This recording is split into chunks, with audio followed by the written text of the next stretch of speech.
nating lahat, so sa mga matatagal na dito, we know and we believe that God has a purpose for our lives. Purpose, a will, and a plan. So ano ba yung plan ni Lord sa buhay mo?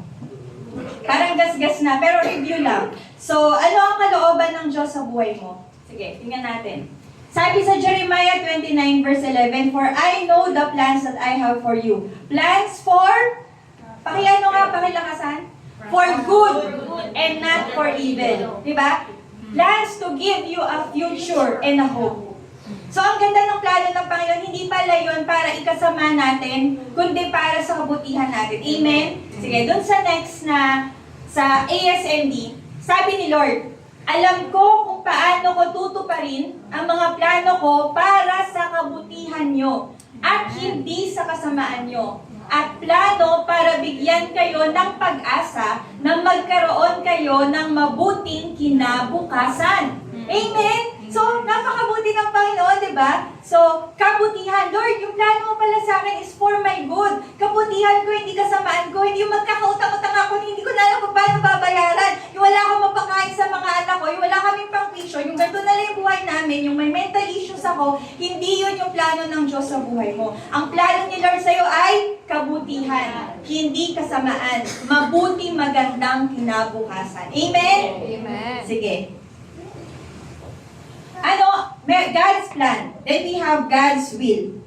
Ano ang will ng Panginoon? Sabi sa Romans 12 verse 2, "Then you will learn to know God's will for you, which is good, pleasing, and perfect." Diba? Perfect. Yung will ni Lord sa'yo, perfect. Wala kang makikitang butas. Amen? Sige, next verse. God's purpose. God's plan, God's will, God's purpose. Ano ang purpose ni Lord? Sabi sa John 10:10, "The thief comes only to steal, to kill, and to destroy. I have come so that they would have life and have it more abundantly." Amen? Gusto ng Panginoon na magkaroon ka ng buhay. At yung buhay na yon, hindi lang to endure, but to enjoy life to its fullest, abundant life.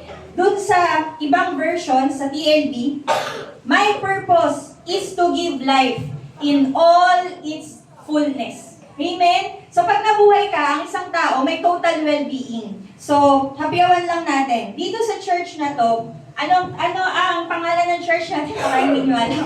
Ano ang pangalan ng church natin? In Christ Ministries. Yes, In Christ Ministries. So sa In Christ Ministries, naniniwala tayo na ang Panginoon, yung ginawa niya sa krus ng Kalbaryo, na siya ay nasa langit, pumunta siya sa lupa, at ano ginawa niya sa lupa? Diba? Namatay siya sa krus ng Kalbaryo para Jesus did that for our salvation. So He did that, salvation para saan? Para sa kasalanan natin and all the fruits and consequences of our sin. And also, the body, soul, and spirit. Happyawan natin ito, body, soul, and spirit. Mamaya titingnan natin yung verse, pero alam mo ba na hindi ka katawan lang? Alam mo ba na you are a spirit, you have a soul, and you are living in this body? Amen? So, ano ibig sabihin nun? Mamaya, i-deep dive natin siya. Pero, naniniwala tayo sa church na to, we are a full gospel church. Meaning, we have been saved by God, spirit, soul, body. Ibig sabihin, pag namatay ka, pupunta ka sa langit. Pero, hindi lang yon. Sinave ka din ni Lord yung soul mo. Yung soul mo is mind, will, and emotions. Yung mind mo, diba, yung mental health natin, yung emotional beings natin, God is intending to save us from that. And God is intending to save us as well sa ating katawan. Ibig sabihin, yung sakit mo na nararanasan, diba? We believe that by the stripes of Jesus, we are healed. Amen? So that's what we are believing. spirit, soul, and body. That's the full gospel. We are believing the salvation at a total well-being. Life at its fullness. Hindi lang sa spirit. Hindi lang pag namatay ka, pupunta ka sa langit, tapos na yung pagiging Kristiyano mo. Na nandito sa lupa, nahihirapan ka na lang. Diba? Na parang wala ka ng, may Jesus ka nga, pero parang talunan ka. Kasi diba, parang hindi mo alam kung saan. Alam niyo yun, diba? Kasi we believe that we are, again, a spirit, we have a soul, we have a body, and we are saved at the totality of that being. Sige, tingnan natin yung... Yan, may picture ako dito. Sige, yung next. Okay, yung next na lang. So, real talk.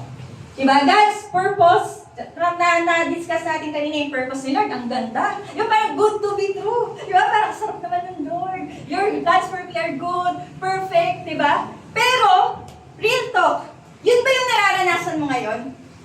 Yun ba yun, yung totality? Diba? This is God's will, this is God's purpose. Pero, bakit Lord yung current situation ko parang ang pangit? Diba? Parang hindi naman nagmamatch.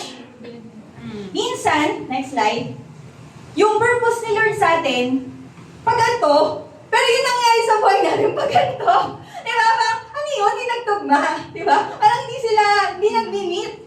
Or minsan din, yung purpose ni Lord, syempre dapat paangat, di ba? We know naman na paangat talaga ang paangat yun, di ba? Pero bakit Lord, parang pababa naman ako? Parang di naman ako nag-i-increase, di ba? Yan ang katotohanan naman talaga. And if we are being honest with ourselves, that's true in our lives. But yun ba yung kalooban ni Lord sa atin? Na hindi mag-match yung dalawa? God's will for us is actually na dumating sa point na mag-match yung dalawa. Kasi totoo naman hindi pa siya match. Darating ka sa point na magma-match yung dalawa. Amen. Amen? Amen. Sige, pero yung topic natin ngayon is to discover, Lord, paano ba magma-match yun? Kasi gusto kong mag-match. Yun yung gusto nating mangyari. Gusto natin yung kalooban ni Lord, yung plano ni Lord, yung gusto ni Lord na totoong mangyari at maging realidad sa buhay natin. Actually, nalulungkot ako pag may mga nakikita akong mga Kristiyano na parang minsan, hindi ko sinasabing dito, no? Pero, diba, parang, Lord, bakit parang yung buhay nagiging parang talunan? Sabi ko, kasi ayokong maging talon ng Kristiyano. Lord, ayokong maging talon ng Kristiyano kasi gusto kong maging Kristiyano na nagmamayagpag. Diba? Parang, Lord, gusto kong naging nagmamayagpag na Kristiyano. Hindi pa ako yun sa ngayon, pero yun yung gusto kong marating. Amen? Ganun din ba kayo? Amen. Sige. Puntahan natin, mamaya, i-discuss natin, paano ba natin mag-bridge yung gap? Paano ba siya magmamatch? Pero, let's go dun sa context. Kasi it's crucial na maintindihan nyo yung context or yung mga terms para mag-provide or mag-establish ng truths. So, sabi sa 1 Thessalonians 5:23, may your whole spirit, soul, and body be preserved blameless at the coming of our Lord Jesus. According to this verse, it supports na you are a spirit, you have a soul, and you're living in this body. Tatlo. So, sige, tingnan natin sa next slide. Body. So, ano naman yan eh. Very, alam na alam natin lahat. Kurutin mo nga yung katabi mo. Umaaray ba? Sampalin mo kung natutulog. Sige. So, yan yung katawan na nakikita natin. Amen? Sige. So, yung soul, pag sinabihan ka ng masakit na salita, hindi natatamaan yung katawan mo. Pero natatamaan, nasasaktan ka. Anong nasasaktan sa'yo? Yung soul mo. Diba? Pag sinabi ako, ang pangit mo, diba? Pag yung buhok mo, gulo-gulo. Diba? Bakit? Parang ano na nangyari sa buhay mo, diba? Parang nakakainis, diba? Pag minsan nakikita ka ng mga tao, diba? Ang tagal-tagal nyo lang hindi nagkakilala, tapos, uy, bakit tumaba ka? Diba? Pag nasabihan ka ng masakit na salita, hindi ka nasasaktan physically, pero nasasaktan ka emotionally. And that's your soul, na nasasaktan. Kasi your soul consists of your mind, your will, your emotions. Tatlo yan. And then you have the spirit. So ito ka, pag namatay ka, hindi ka maiiwan dito sa lupa. Yung katawan mo lang. Pero pupunta yung soul and yung spirit mo either sa langit or sa lupa. Yun yung umaakyat. So clear tayo doon. Sige. Yung next na gusto kong i-establish is yung two realms. we have two realms. We have one world, pero we have two realms. Yung realm na yon is the natural or the physical realm, and then we have the spiritual realm. Yung natural physical realm mo, it consists yung five senses mo. Yung mga bata dito, ano yung five senses natin? Diba? Yung eyes, diba? Sight, sense of sight, diba? Sense of hearing, diba? Sense of smell, diba? Sense of ano pa? Taste, and sense of touch. So yun yung limang senses. Pag yung limang senses na yun, physical. Pero yung spiritual, wala namang ganun eh. Hindi niya naman nasi-sense, di ba? Pero we are accessing that through faith. The spiritual is not being accessed by the five senses, but by faith. So yun yung point ko. So next natin, so paano natin masusupport yung claim na yun? Alam niyo yung kwento ni Elisha. Si Elisha, so paanoin ko na lang, i-short ko na lang siya. Pero, merong king before, king of Aram, tapos the king of Israel. So, yung magkaaway sila, king of Aram, king of Israel. Tapos, gustong may war between them. Ngayon, yung king of Aram, gusto niyang, yun nga, parang siya yung nauna na makipag-war dun sa Israelites or dun sa Israel nation. Tapos, nagtataka siya kasi every time na kunyari, sabi niya, sugod tayo sa Las Piñas. Pag sugod niya sa Las Piñas, nakaprepare yung mga taga Las Piñas. Para alam nila na merong, na parang ilulupigin sila. So, after nun, punta naman siya sa Cavite. Sabi, sige, lupigin natin Cavite. So, nagtaka siya, prepare na naman yung mga taga Cavite. Pangatlo ulit, punta siya sa Parañaque o Alabang. Ganun ulit, prepared. So, sabi niya, loko mo, sino so, ginather niya yung mga leadership niya. Tapos sabi niya, sino sa inyo dito traidor? Sabi. Kasi lahat na lang na pupuntahan natin, na parang prepared yung mga tao, sino yung nagsasabi dun sa Israelites? Sabi nila, hindi po kami traidor. Meron pong propeta kasi ang Israelitas. Ang pangalan is Elisha. So, si Elisha, sinasabi niya po sa hari. Sinasabi ni Lord through Elisha. Kaya, sinasabi ni Lord through Elisha, to the king. Kaya nalalaman ng hari ng Israel yung nangyayari. Sabi nung king of Aram, sige, tingnan natin yung next 20. 2 Kings 6. Sabi nung sa so king of Aram had the war sa Israel. Sabi nung king Aram, go find out where he is. The king ordered, so I can send men and capture him. Then he sent horses and chariots and a strong force there. They went by night and surrounded the city. When the servant of the man of God, got up and went out early the next morning, an army with horses and chariots had surrounded the city. Sabi nung servant, oh no, my lord, what shall we do? The servant asked. Sige. Ito yung picture. Pagdilat nila ng mata nila ng servant, aga-aga, surrounded pala sila ng army ng mga Aram. So natakot siya. Imagine mo, nakatira ka sa bahay mo, tapos yung buong Las Piñas, talaga surrounded.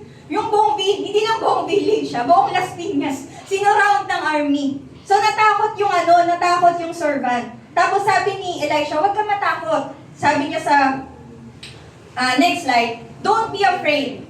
Those who are with us are more than those who are with them. And Elisha prayed, Lord, open his eyes so that he may see. And then the Lord opened the servant's eyes, and he looked and saw the hills full of horses and chariots of fire all around Elisha. So ang nakita lang ng servant dun sa picture is yung army lang ng Israel. Pero nung inopen yung eyes niya, ano inopen? Ibukas naman yung mata niya. Diba? Physically, ka-open yung eyes ng lalaki. Pero ang nakikita niya is yung physical realm. Pero sabi ni Elisha, Lord, open his eyes. Yung eyes na yon refers to the spiritual eyes. So he can see. Because the truth is, they are not surrounded by the enemy. They are surrounded by God's army. Tingnan natin yung yan. Di ba? napapalibutan siya. Na-imagine nyo ba? Parang, wow, grabe naman, Lord. Yung akala mo talunan ka na, di ba? Parang 1:1 yung battle, pero alam mo, talo ka na. Pero ang dami pa lang nakasuporta sa'yo. Because, ito nga, yung pinapakita natin na, it's not just the natural. Not just the physical, what you see right now. Hindi nyo alam, pag inopen ni Lord yung eyes mo ngayon, ang daming anghel sa paligid na nagpupuling sa Panginoon. Katabi mo pa, amen? Di ba? Because that's the spiritual realm, and that's the truth. We have to understand that. Sige, so, in-establish ko yung body, soul, and spirit. In-establish natin yung natural and spiritual. So, tingnan natin. Sige, yung next slide. Nung hindi pa tayo Kristiyano, ganito tayo, before the new birth. Magkakamukha sila. Anong nangyari nung naging Kristiyano ka? Nagkaroon ka ng bagong espiritu. Hindi na sila magkamukha. Namatay yung espiritu mo na yon, eto na yung bagong espiritu mo. Sabi sa 2 Corinthians 5:17, dito na natin na. Tsaka dapat alam natin to. Ano sabi doon? If a new person is in Christ, they are a new creature. All things have passed away. Behold, all things are become new. Pag nabasa mo yun, hindi ka maniniwala. Kasi nung naging Kristiyano si Chari, maganda pa rin naman si Chari, kayo pa rin, di ba? Wala naman nangyari sa kanya. Wala din naman nangyari sa'yo, di naman tumangos yung ilong mo, di ba? Nung naging Kristiyano ka, nung na-accept mo si Lord. Hindi naman tumangkad si Joben, ganun pa din, di ba? So, anong nangyari nung tinanggap mo ang Panginoon? Naging bago kang tao, pero hindi physically. Naging bago kang tao kasi bago na yung espiritu mo. Ito yung sinasabi sa 2 Corinthians 5:17. You are a new creature in Christ. And your spirit, dahil bago na siya, galing siya sa langit. Kaya ka born again. Kasi born ka from above, from God, of the Spirit. Kasi nga, bago siya, nagkaroon ka ng rebirth. Kaya tawag sa atin, born again Christian. Kasi naging born again tayo from the Spirit, from God. And your spirit, this is perfect. Itong spirit na to, perfecto. Yung spirit na to, mature, complete, elevated, regulated, righteous, holy, and pure. Sige, so next. This is your identity in Christ. You are born again. You are born into the family of God. You are born of God. You are from above. You are a new creation. Anong ibig sabihin nun? Kasi hindi importante, actually importante naman, na maintindihan natin yung theoretical. Ano ba nangyari, Lord? Bakit ganun? Pero hindi ka magtatapos dito. Delikado yun. Kasi kung nakikinig ka lang ng nakikinig, tapos panay theory ka lang, hindi mo ina-apply sa buhay mo, delikado yun. Kasi kung ganun ang buhay mo, madidisappoint ka sa buhay mo. Madidistress ka. Lord, bakit ganun? Nakala ko ba, you have plans for me ba? Diba? Pero hindi mo siya na-apply, hindi nangyayari. So, we have to be practical about this one. So, your identity in Christ, you are accepted. You are forgiven. You are healed. You are righteous. You are chosen. You are set apart. You are God's masterpiece. You have the mind of Christ. You are complete. You are blessed. You have access to God anytime. You are healed. You are righteous. You cannot be separated from the love of God. Ang ganda ng in Christ. Pag pagbabasa kayo ng Bible, try nyo mag-Bible study about in Christ. Marami kayong makikita sa New Testament about in Christ. In Christ, in Christ. Kasi, pag nakita nyo yun, yun ka. Kunin mo yun. Pag nakalagay doon, in Christ you are healed. Lord, amen, I am healed. In Christ you have the mind of God. Lord, thank you, I have the mind of Christ. So, ano ibig sabihin nun? Sa bawat buhay mo, hindi ka talunan. Victorious ka. Kasi nga, galing sa taas. Amen? So, that's your identity in Christ. Ngayon, titingnan naman natin. So, pag sinabi sa'yo, saan ka, where are you located? Or nasan ka? Pag tinanong ko sa Ate Lloyd, nasan ka? Usually sabi niya, nasa in Christ Ministries ako sa church, diba? Ganon. So, pero, pag sinabi mo, pag bago yung tao, hindi nga alam yung church, sabi mo, sa Las Piñas, sa tabi, sa Maclo Building, sa 3rd floor, diba? Kasi, kailangan niyang malocate. Ngayon, pag tinanong ka spiritually, saan ka located? You are located in Christ. Anong ibig sabihin nun? Ephesians 2 verse 6. God raised us up together and made us sit together in the heavenly places in Christ Jesus. Ulitin ko. Naturally, nakaupo ka ngayon dyan sa upuan na yan. Kung tinanggap mo ang Panginoong Kristo sa buhay mo, spiritually, hindi ka nakaupo dyan. Nasaan ka ngayon? Nasa langit ka, katabi mo ang Panginoon, at you are in heavenly places in Christ Jesus. Let that sink in. Kung naniniwala ka sa sinasabi ni Lord, yun ang sinasabi ni Lord. Physically, you're there. But spiritually, you're there with God. Above. So, sige, tingnan natin yung next. Sabi sa Ephesians 1:3, God has blessed you with every spiritual blessing in the heavenly realms, in heavenly places in Christ Jesus. So, spiritually blessed ka. Pero, nasaan daw yung blessing? Nasa yung blessing? In Christ. In the heavenly places in Christ. So, we need to access that. Again, hindi siya nandito. Nasa spiritual siya. Sige. Next. Your position is in Christ. Where Jesus is, there you are. Kung nasan si Lord, nandun ka. Kung nasa langit si Lord, nandun ka din. Anong sabi sa Ephesians 1:20? God raised Christ from the dead and seated Him in the place of honor at God's right hand in the heavenly realms. Now He, sino si Christ? He is far above any ruler or authority or power or leader or anything else, not only in this world but also in the world to come. He is far greater. Next. God has put all things under the authority of Christ and has made Him head over all things for the benefit of the church.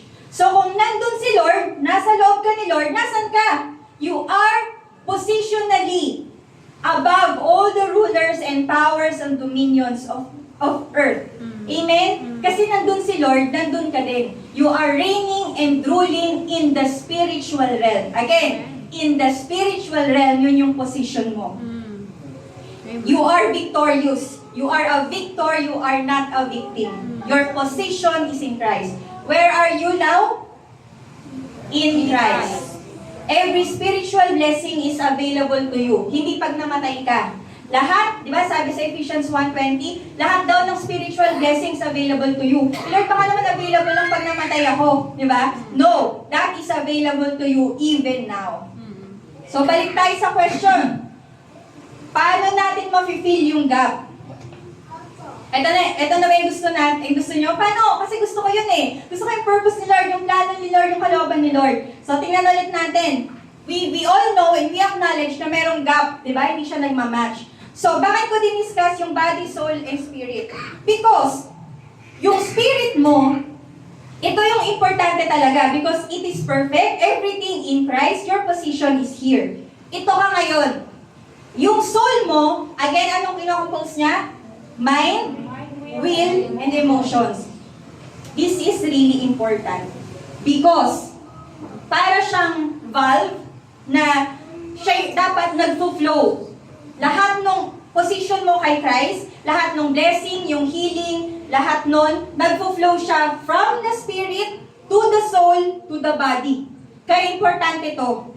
Kaya dapat yung mind mo, tinatransform mo by the Word of God. Yung will mo, yung emotions mo, dapat nakalay down yun at the feet of Christ. Because that's the time that it will flow. Everything, papunta dun sa, from your spirit to your soul to your body. From the spiritual to the natural. Sabi ni Lord, ayan, so, pag tumingin ka sa salamin, di ba, pag may nakita tayong salamin, nakikita mo yung spiritual, yung body mo, yung outside appearance mo, yung katawan mo. In the same way, pag tumingin ka sa Bible, nakikita mo kung sino ka sa Bible. Kasi it reflects ito yung sinasabi ni Lord kung sino ka. So, dito ka maniniwala, dito mo malalaman. Ngayon, kung ang soul mo, parang, ano ba talaga yung totoo? Di ba nakita niyo may question mark siya? Parang nagtitingin-tingin siya. Teka lang, ano ba talaga yung totoo? Healed ba ako? Sabi ni Lord, sabi sa Bible, healed daw ako. Pero ba't pag tumingin ako dito, hindi naman ako healed. May sakit niya, ang sakit nga ng, di ba, balakang ko, ang sakit ng likod ko. Sabi ni Lord, blessed daw ako. Ba't ganun? Para nang titingin siya dito, Sunday. Ang ganda ng message, blessed na blessed, di ba? Sabi niya, blessed daw ako, victorious. Pagtingin dito, ito lang, di ba, circumstance. Bakit ganun? Parang curse naman ako, dami kong utang, hindi ko mabayaran, di ba? Diba? So, tumitingin ka. The tendency is tumitingin ka dun sa kabilang side. Ngayon, sabi ko sa inyo, this is important because kung ito yung titingnan mo, hindi nagpo-flow. Nagsa-stop yung dapat kung sino ka kay Lord, yung in Christ position mo, yung identity mo in Christ, hindi siya nagre-reflect. Kasi nakasarado. Yan kasi yung daanan eh. Ngayon, kung ikaw naman ay naniniwala, sige, yan. So, dapat i-renew mo yung mind mo. Kasi kapag na-renew mo yan, that's the time na magpo-flow siya. So, tingnan natin. Sabi sa Romans 12:1-2, I beseech you therefore, brethren, by the mercies of God, that you present your bodies as a living sacrifice, holy and acceptable unto God, which is your reasonable service. And be not conformed to this world, but be transformed by the renewing of your mind, that you may prove what is good, acceptable, and perfect will of God. In Tagalog, kapag daw nirenew mo yung mind mo according to the Word of God, then dun mo mapuprove, ay, totoo nga, yung will ni Lord. Healed nga ako in Jesus' name. Ay, totoo nga, perfect yung will ni Lord. In Jesus' name, ito pala ako. Mapuprove mo daw siya. Basahin niyo Romans 12:2. And you may prove what is good and acceptable and perfect will of God. Again, yun lang yung point ko kung bakit crucial yung soul. It is very crucial na yung mind natin, yung soul natin, ma-renew ng Word of God. Because kung hindi, maniniwala ka dun sa circumstances mo, sa situation mo, then yun yung mangyayari, then hindi talaga siya mag-flow. It is really crucial that you renew your mind with the Word of God. Transform your mind with the Word of God. So it's crucial na pag Sunday, nagsisimba talaga tayo kasi dito natin nalalaman ano ba yung kalooban ni Lord. Through our pastor flowing down, yung Word ni God, of course galing kay Lord through our pastor going down, di ba? And hindi lang every Sunday na nagsisimba tayo, it's really important din na magbasa tayo ng Bible kasi doon natin nalalaman, Monday, Tuesday, Wednesday, di ba? Malalaman mo, nangungusap talaga si Lord. Hindi lang sa Sunday, nangungusap din siya kapag nagbabasa ka ng Bible. That He is real and He is true. So, sabi dito, sige, dun, yun, sa next, teka, yung next pala. Yung kabila, sorry. Ayan o, so di ba, pag, yung mirror niya, nakakita niya yung mismong talagang sarili niya. Sige, so next. Ayan, renewing your mind is first, understanding the Word of God. And then think spiritually, not carnally. Pag sinabi mong carnal, yung sa five senses. So, hindi naman sa ibig sabihin, hindi mo na i-avoid mo yung reality. But, mas mataas pa rin yung Word of God, yung authority ng Word of God over dun sa nararamdaman mo, dun sa circumstances mo, etc. Sige. So, yung tinakal natin sa soul, mind. Ano yung pangalawa? Emotions. So, takal natin emotions. So, sino dito nakanood na ng Inside Out? Diba? Emotions. Si Riley. So, emotions are created by God. They are not bad or evil. Pag nagalit ka, hindi ibig sabihin na masama kang tao. Kasi it was created by God. The problem is when you let your emotions control you. Amen. That's the truth. Kasi yung emotions mo, meron niyang pinapakita sa'yo. Meron niyang, kunyari, natatakot ka. Natatakot ka kasi wala kang pera. Parang ganon. So meron siyang pino-point out. Kaya ka natatakot. Pero, the problem is, kapag yung emotions na yun, kinontrol ka, yun yung masama. Hindi yung emotions yung masama, yung emotions pag nag-control sa'yo, yun na yung masama. So, anong dapat natin gawin? We have to subject our emotion under the authority of God. Amen? Sige. So, mind, emotions, ano yung pangatlo? Will. Your will. So, dapat yung will natin, may sarili kasi tayong will. Nung naging Kristiyano ka, kahit na Kristiyano ka na at mahal mo ang Panginoon, may mga bagay na gusto mong gawin para sa sarili mo. Di ba? Na minsan selfish. Pero, what we're going to do is sabihin na, Lord, not my will, but yours be done. Yun yung di ba? Even si Lord Jesus Christ, di ba? nagkaroon siya ng ng hesitation or what, di ba? Parang Lord, God, Father God, if possible, can this cup be taken away from me? Pero maya-maya sinabi niya, not my will, but yours be done. Sa buhay din natin, kapatid, dapat yun din yung sinasabi natin sa Panginoon. Lord, not my will, but yours be done. So, example, kunyari, sa mag-asawa, gusto niyo na maghiwalay, kasi wala na talaga eh. Di ba? Parang, pagigising ka, parang wala na yung love. Ito naririnig ko lang, no? Kasi marami na, wala pa akong asawa, pero naririnig ko lang, sabi nila, pag nag-asawa ka daw, minsan parang wala na yung love, gano'n, di ba? So parang, kaya daw yung iba nagde-divorce, kasi ano gagawin natin, wala na yung love. So pag ganun ba, i-divorce mo yung asawa mo? Hindi. Kasi ang dapat mong sabihin, Lord, not my will, but yours be done. Kasi meron pang pag-asa yun, pag si Kristo yung nasa sentro. So mga gano'n. O kaya, yung will mo na, sabi ni Lord, wag ka daw makikipag sa mga kabataan, no? So, premarital sex, di ba? Wag ka daw basta wag, sabi ni, ano yun?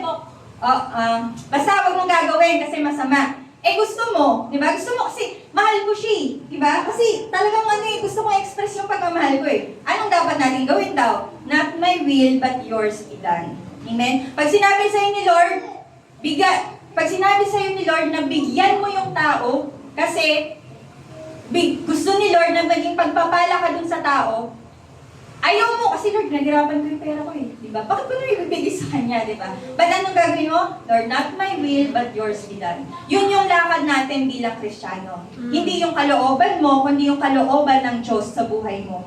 Next, you have to die to your own self.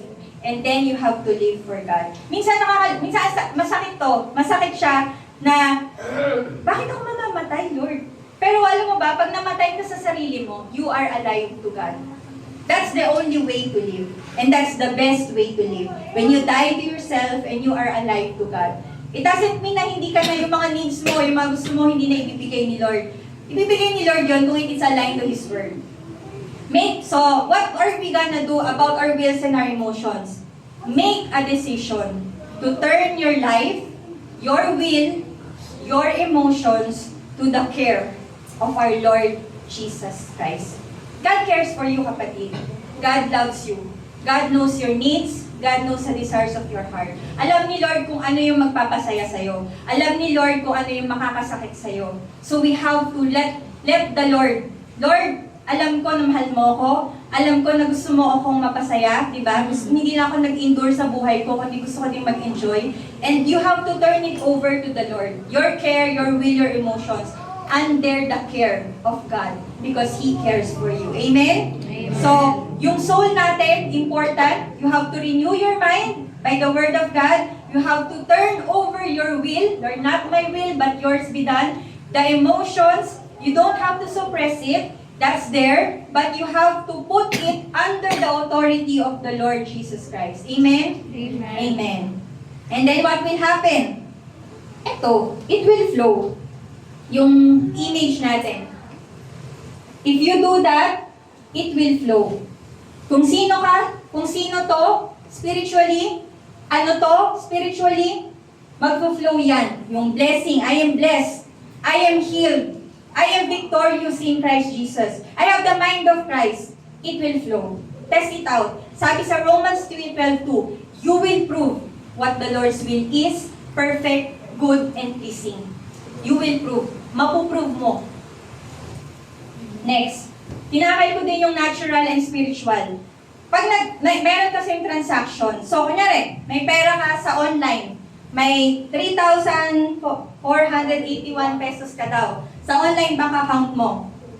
Transfer sa'yo ni Ate Loida. Nag-transfer sa'yo sa Ate Loida ng pera sa bank account. Dollars pala yan, so times 15. Wala kung ako magaling sa math. So, nung transfer niya yun, what good is that? Kunyari na lang, wala pang, kailangan mo kasi ng cash. So, what good is that kung kailangan mo ng cash, nandun lang siya. So, ano gagawin mo? Pupunta ka sa ATM, i-withdraw mo, pupunta ka sa ATM, i-input mo ilalagay mo yung card mo, i-input mo yung number para mag-access mo yung nasa online para makuha mo yung cash. So, ano ibig ko sabihin? Parang ano lang din yan. Magkaibang realm kasi yung online tsaka yung cash. Yung online, hindi mo naman nahawakan yung cash dun di ba? So yung cash, kung gusto mo ng physical cash, kailangan mong mag-transact sa ATM. So kagaya din yan ng spiritual tsaka natural natin. Sa spiritual, sabi ni Lord, yung grace nandun. Sabi sa Ephesians 1 verse 3, di ba? All the spiritual blessings are in Christ Jesus are available to you. All grace are supplied. Unlimited supply. Ano kailangan mo ngayon? Huwag mo na sabihin sa akin. Pero deep inside, ano yung kailangan mo sa Panginoon ngayon? Kung ano man yan, nandun yun sa grace. Nasa grace ng Panginoon. Okay? So lahat daw na kailangan mo again nandun. Kung naniniwala ka doon, nasa spiritual realm yun. So ano gagawin mo? Gusto mo siyang mahawakan. Gusto mo siyang maging realidad. Gusto mo siyang ma-transfer sa natural. Kasi hindi ma-access nung kamay mo yung sa spiritual, yung grace. Again, ano sinasabi ko? The spiritual is a different realm. The natural is a different realm. In God, in Christ Jesus, the blessing, everything you need is already here. Kung gusto mong maging victorious, kunin mo! Papunta dun sa natural. Amen. That's a transaction. May transfer. May transfer na nangyayari. Paano?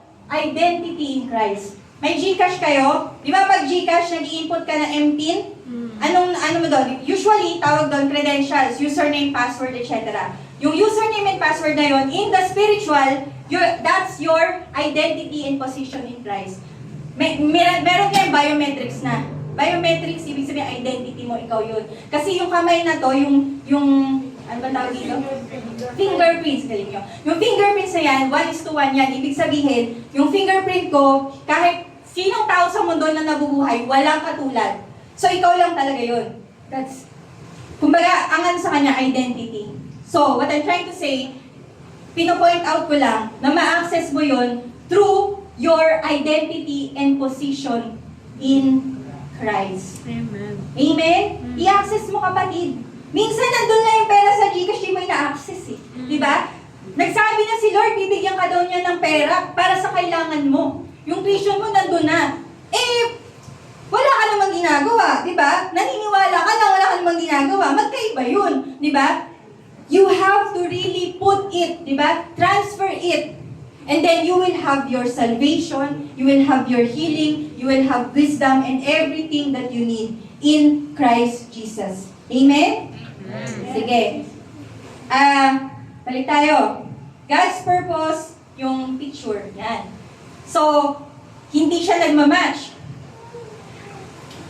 There's also a term of position and condition. Yung sinasabi ko sa inyo kanina, positionally, you are already complete in Christ. Positionally, wala nang makakaagaw nun sa'yo. And, yun yung sinabi ni Lord, di ba nung namatay siya, it is finished. Tapos na. Si Lord ang gumawa. Si Lord ang gumawa. Hindi mo yon nakuha sa pamamagitan ng lakas mo. It is because of Jesus Christ. Ngayon, kung tinanggap mo ang Panginoong Jesus, ikaw na yon. That's your position. But your condition, sabi na nating situation, your circumstances, magkaiba yon. So dapat alam mo din na yung position mo, magkaiba dun sa circumstances mo, sa condition mo.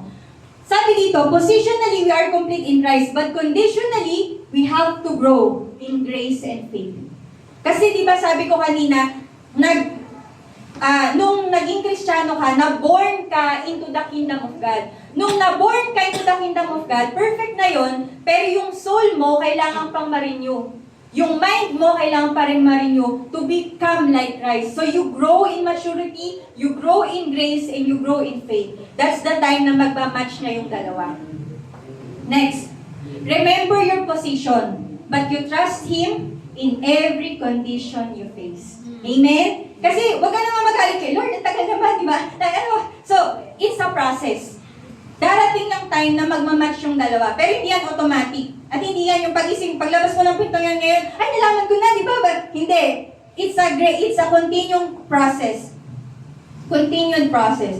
The Christian life is becoming, in your experience, condition or situation, what you already are in your position in Christ.